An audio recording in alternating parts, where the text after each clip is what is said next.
Welcome to the reading of the King James Bible. Hello, my name is Bill Kelley, and I will be your host. This is a reading from the Acts of the Apostles. This is chapter 23. And Paul, earnestly beholding the council, said, Men and brethren, I have lived in all good conscience before God until this day. And the high priest Ananias commanded them that stood by him to smite him on the mouth. Then said Paul unto him, God shall smite thee, thou whited wall, for sittest thou to judge me after the law, and commandest me to be smitten contrary to the law? And they that stood by said, Revilest thou God's high priest? Then said Paul, I wist not, brethren, that he was the high priest, for it is written, Thou shalt not speak evil of the ruler of thy people. But when Paul perceived that the one part were Sadducees, and the other Pharisees, he cried out in the council, Men and brethren, I am a Pharisee, the son of a Pharisee, of the hope and resurrection of the dead, I am called in question.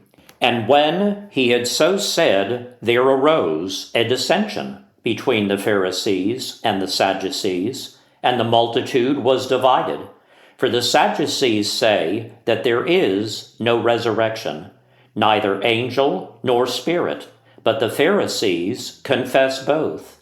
And there arose a great cry, and the scribes that were of the Pharisees' part arose, and strove, saying, We find no evil in this man, but if a spirit or an angel hath spoken to him, let us not fight against God.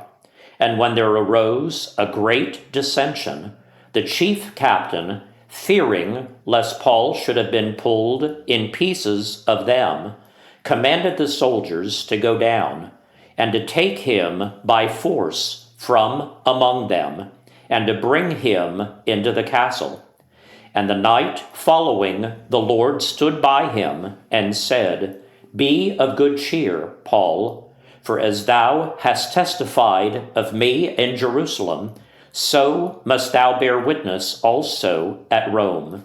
And when it was day, certain of the Jews banded together, and bound themselves under a curse, saying that they would neither eat nor drink till they had killed Paul.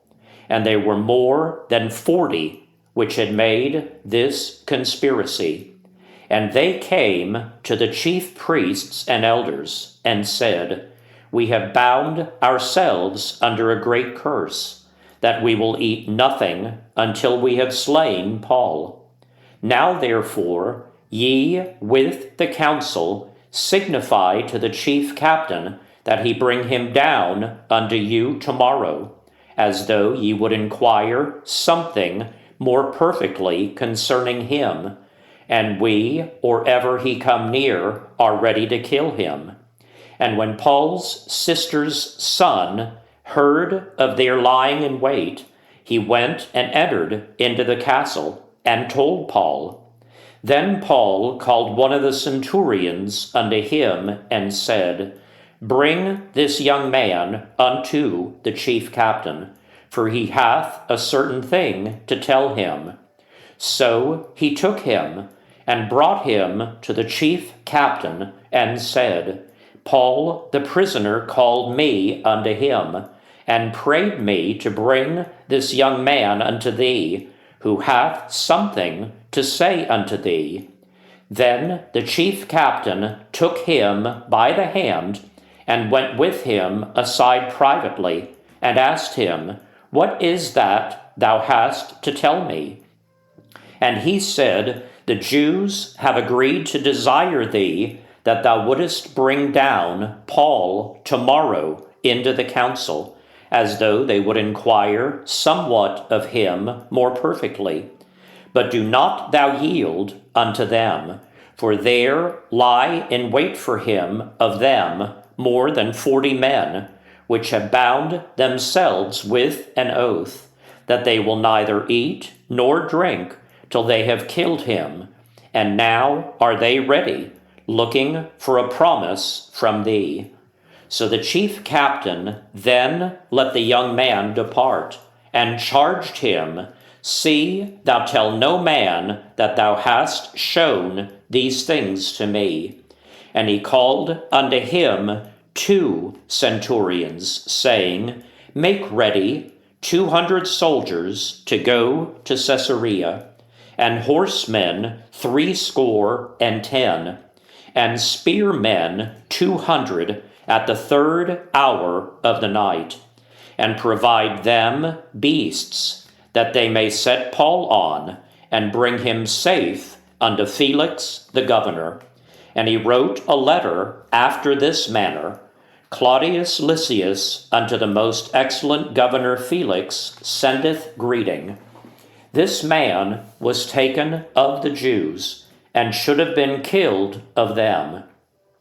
Then came I with an army, and rescued him, having understood that he was a Roman.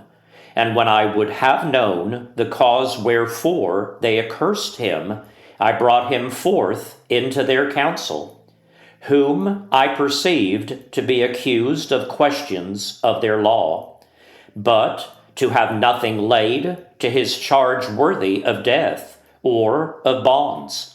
And when it was told me how that the Jews laid wait for the man, I sent straightway to thee, and gave commandment to his accusers also to say before thee what they had against him.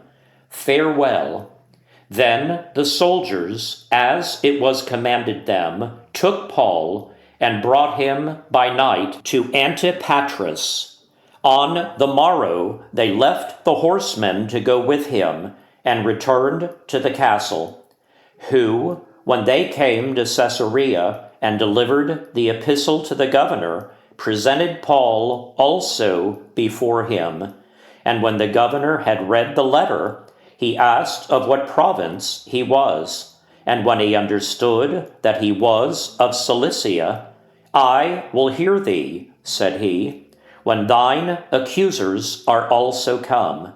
And he commanded him to be kept in Herod's judgment hall.